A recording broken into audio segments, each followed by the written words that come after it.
Greetings from Hominem Damatorium. Deadwall.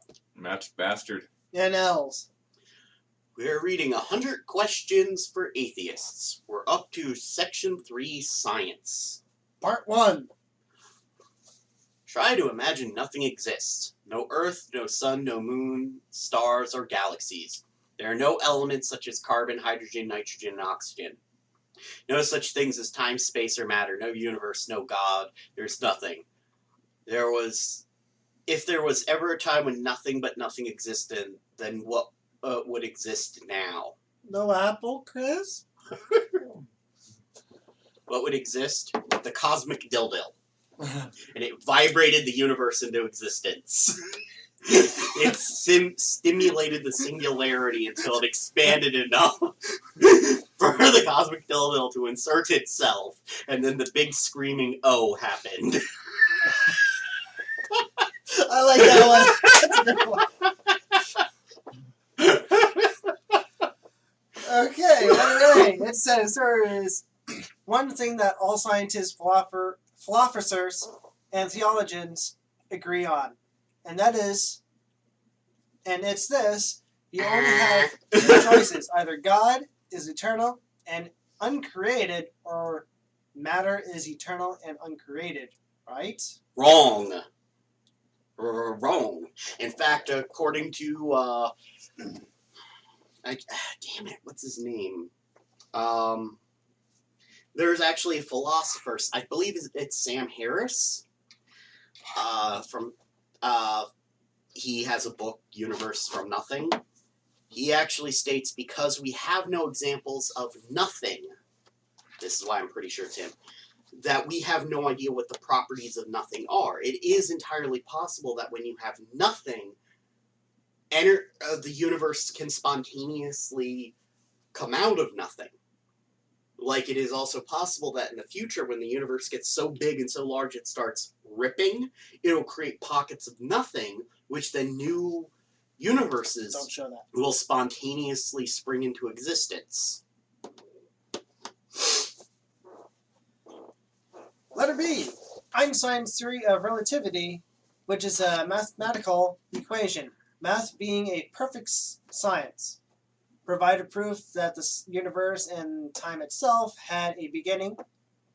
Since we know that nothing comes from nothing, what option does that leave you? Again, we don't know whether or not anything comes from nothing because we have not been able to study nothing. Precisely. even in the air, there's free-floating atoms. Yeah, even if there's photons and gravity and nothing else, that's something. Right. C. Einstein's discovery revealed that we live in a three-dimensional world time, space, and matter, which is energy. Interestingly, the Bible starts out, in the beginning, God created the heavens and the earth. In the beginning, that's time. God created, that's energy. Okay. No. The heavens, that's space. Wait, heavens. And the earth, that's matter. No. No. That's really stretching the thing out of the context. But, like, the heavens doesn't mean space. Earth doesn't mean matter, because matter is part of space. And, in fact, energy is actually a solid form of... matter is a solid form of energy. As I was saying, instead of stretching out of context, it sounds like he just yanked it right out of his ass and tried to polish a turd. Well, no, what I'm saying is he's taking the first line and then he's stretching and twisting it and warping it to try to make it seem like they're compatible. They're not. It's not the same thing. And again, it's a total misunderstanding. Plus, interestingly enough, there was a void, which could also mean, the vacuum of space, which is not nothing, and the deeps, meaning water. So never once did it say God created water. So where did water come from? According to the Bible, water predates God.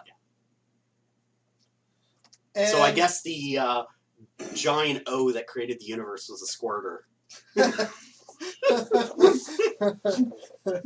Well, anyways, Not only that, it comes to all of this information about the energy, the space, and all of that. Thing is, the Bible was supposedly dated for a long time ago, and back then, they really didn't know much about pretty much a lot of stuff about the universe. Even about the other planets. How are they supposed to know about the rings about these other planets, of what it was? For all they know, they could be actual spinning discs. They didn't know it was actually a whole bunch of rocks and dust. Plus, if you're going to go with that, then they're also ignoring the fact that in the same passages where it had those, it also described the Earth as flat disc with a crystal dome over it.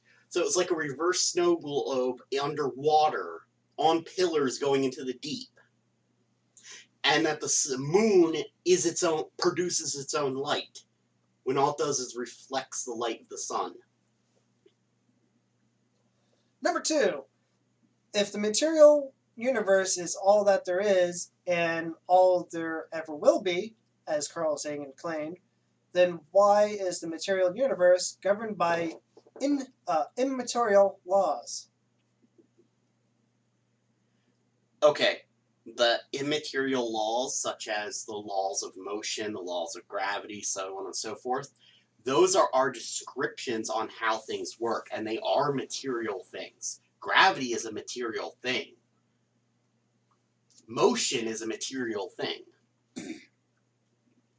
Letter A. Where did these laws, not suggestions, come from? Humans explaining how things work. Observation. Scientific method. Actually looking into it. Whole basis of, hey, this is interesting. Let's see how this works. Letter B. Don't these laws show power, authority, design, and mathematical precision beyond anything man can conceive of? No, because we wrote the laws. Right. Oh, wait, is he again misinterpreting it to mean the description of the events? Alright. Number 3. How and when did life begin? What was it, like 300 million years ago? I honestly don't know, but you just... A Gotta very, look very, very long time ago. And how do you know that? Because best evidence and research highly suggests that, and nothing has come out to disprove it yet. Yeah, and just how we evolved into, our hands of having the webs, feet having the webs. And Also, like fossil records, also like the different layers in the Earth, showing the different everything eras. can actually be determined. Well, also with the beginning, we can tell because the proto-life forms we have some fossils of, based on calculations of the rate of evolution, things like that, we've roughly got a very good estimate. Yeah, we can't determine the exact time. We can can't have go a like good it was. estimate. We can't go. It was like September year -3,062,000. It was a September 23rd and a Tuesday. At this exact moment. Kind of like people today, they only think of the only evidence for the continental drift is that, hey, it looks like it fits together like a puzzle. But no, there's actually fossils, such as they found fossils in like Scotland of palm trees.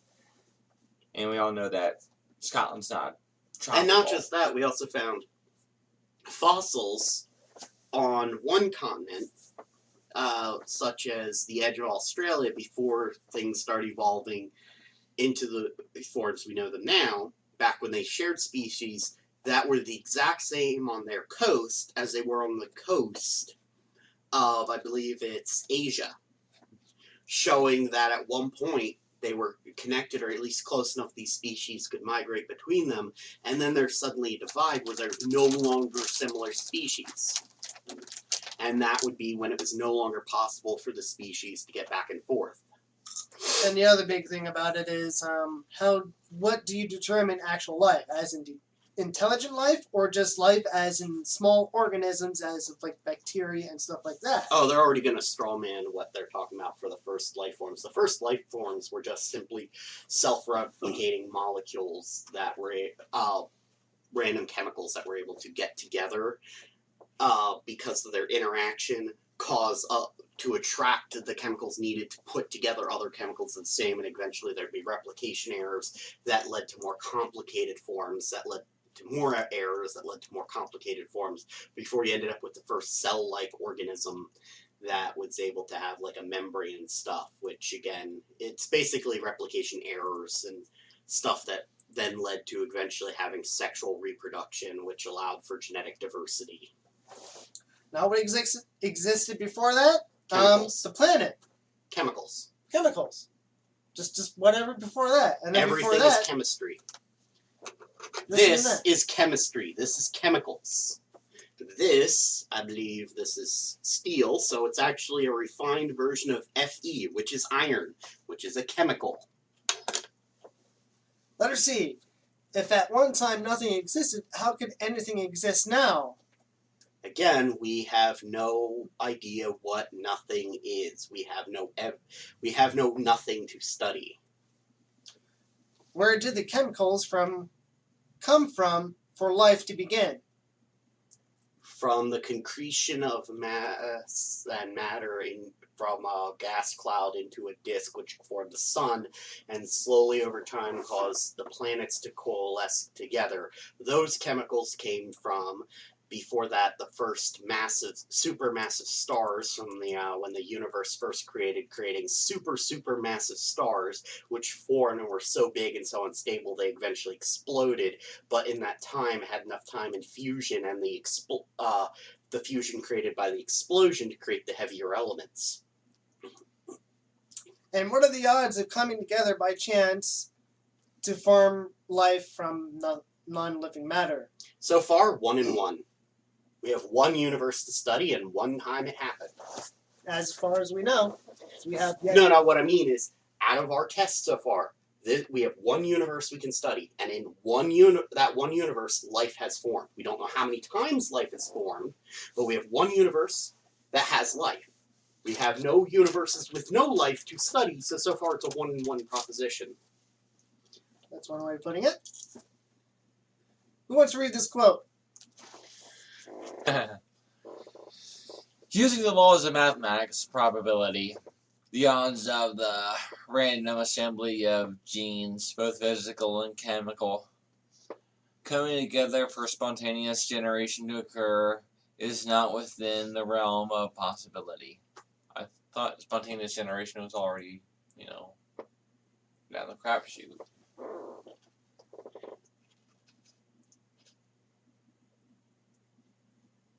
Again, that is... who are they quoting? Because this would be before amniogenesis. Or it might have been a misquote.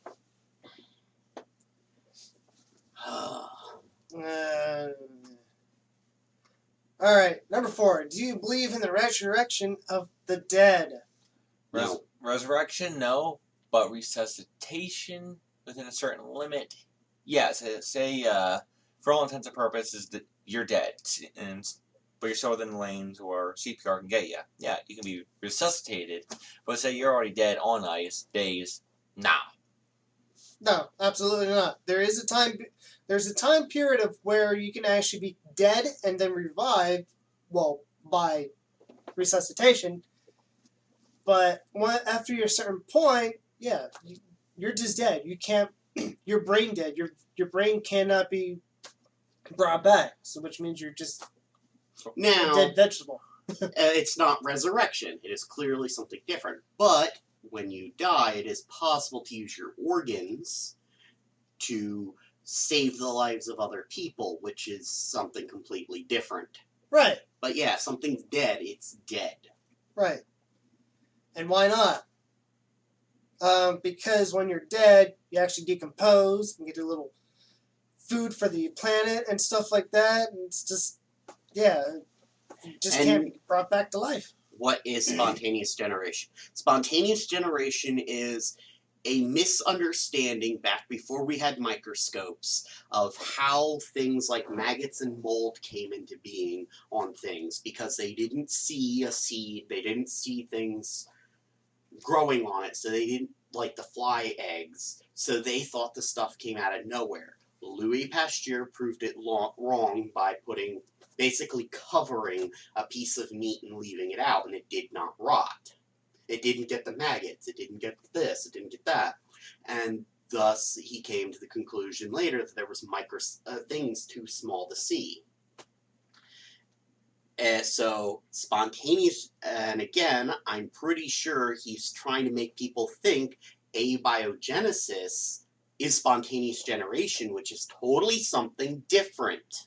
Then what it says right there? Spontaneous generation is the idea that living cells spring spontaneously from non-living matter, something evolutionists must believe. I don't. Yeah, it's contradictory. plus there's people that believe in evolution. There's people who believe in evolution but do not believe in abiogenesis. There's people out there, literally, that believe that in evolution fully as it's written, including the dinosaurs and all that, but that first life was put there either by aliens or a god.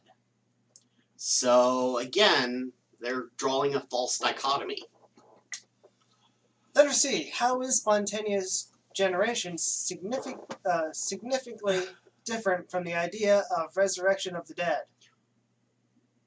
They're both bullshit. Letter D. How spontaneous generation ever been observed in the laboratory? Okay, I'm beginning to read in there abiogenesis instead of spontaneous generation. Abiogenesis has been, to an extent. There actually has been some experiments where they tested and made what they thought would be the conditions on early Earth, and then decided to see what would happen. And in some of them, yes, self-replicating chemicals have started to happen. And that was the end of the experiment, and a lot of Christians go, but that's not life.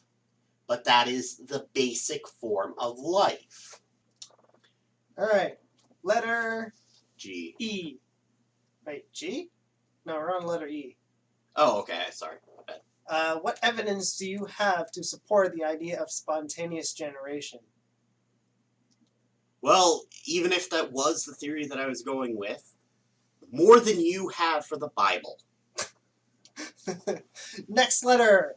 Since spontaneous generation has never been observed in the laboratory, how can it be called a scientific fact? Because it's not one. Not everything that is a scientific fact has been observed in the laboratory. Just like nothing in cosmology has been observed in a lab. Letter G. Since it requires faith to believe that, how is that significantly different from religion? It doesn't. It's not faith. Yeah, it doesn't require faith. So that's how it's different. Yeah. You can prove it, you can test it, and you don't have to actually test something in a petri dish to prove it or disprove it. You just... Right. Letter H. If scientists ever were successfully in producing a living cell from non-living matter, wouldn't that only serve to confirm that intelligence was necessary to produce it? And you see, that's the problem. They're like, well, unless you can produce a living cell in a laboratory, obviously your theory's wrong. And if you do, obviously your theory's wrong. They don't care. This whole thing doesn't care about the truth. It's heads I win, tails you lose is what they're trying to do. Also, the biggest thing that they're doing is they're actually pushing the human mind on nature. And it's like, okay, how the human mind works is completely different from like how things would just occur. Just because you design something by yourself doesn't prove intelligent design. It just shows, yeah, it's like trying to say, oh, look at this seashell. It's designed like this. It's done by an artist.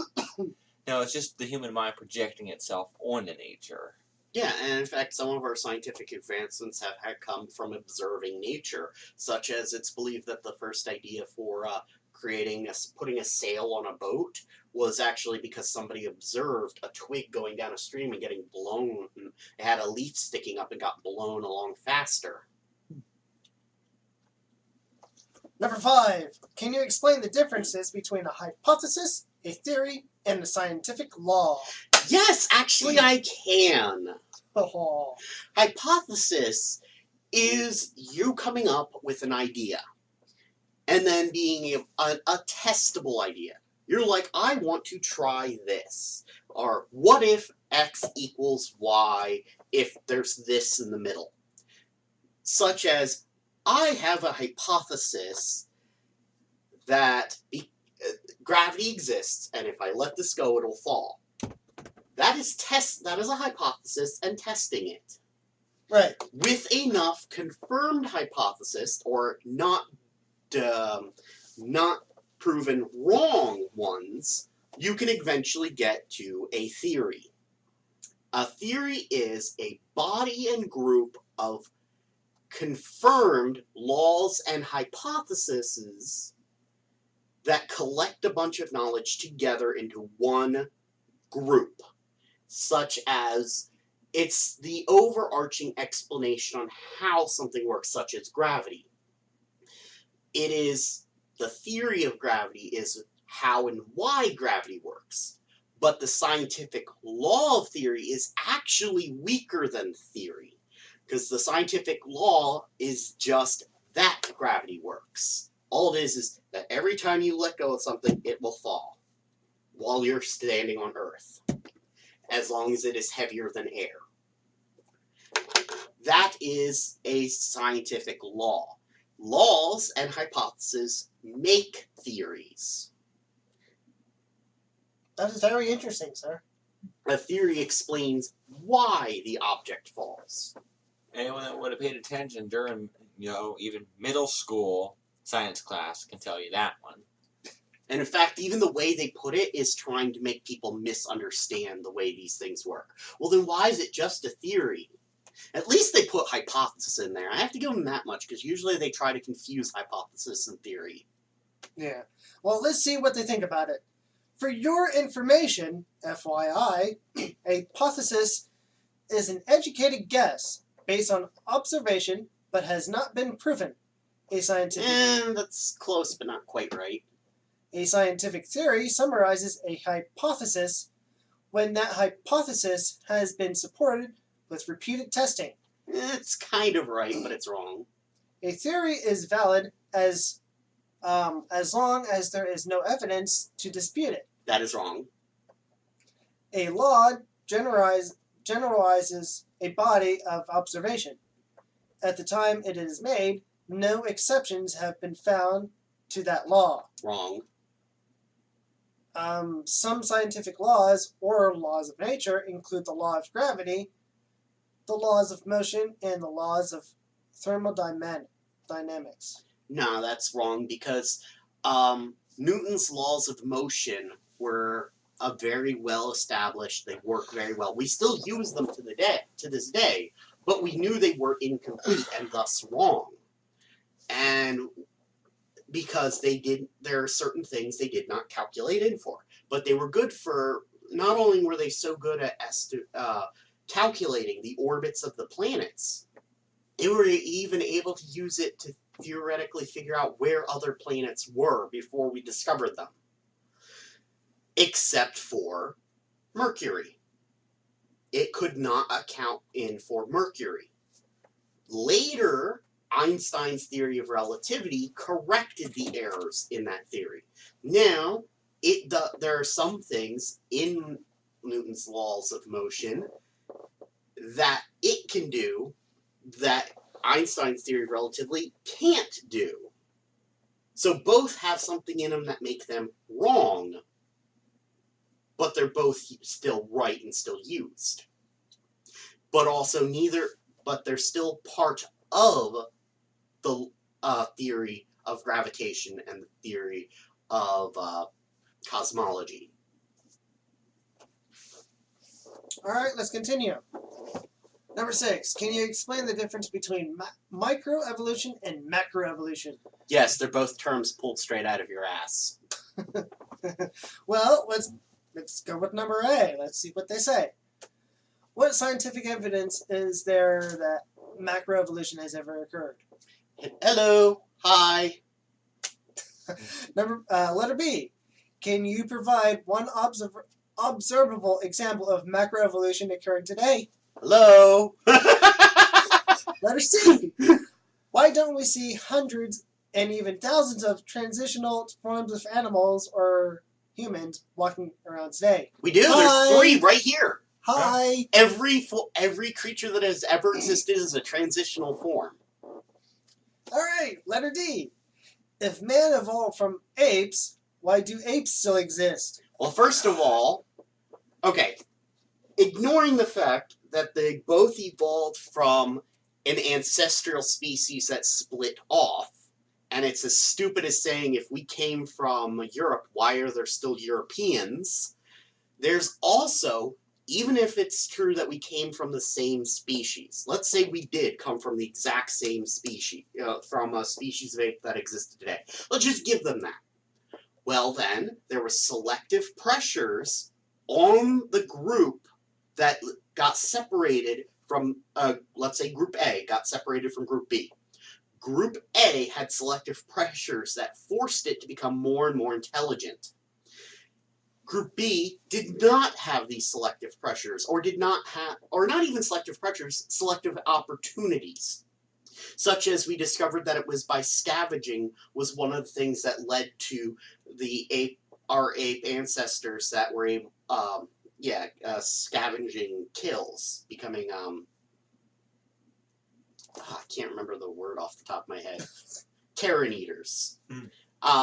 When they, you know what I'm talking about. But them eating that meat and getting those fats was when their brains were able to start developing enough that they could become smarter and smarter. And if it wasn't for that opportunity of them coming out of the forests and going out into the savannas, they never would have evolved. Thank you for watching this episode. This has been Hominum Dementorum. Like the video, subscribe, and don't forget to comment on the very bottom of the video.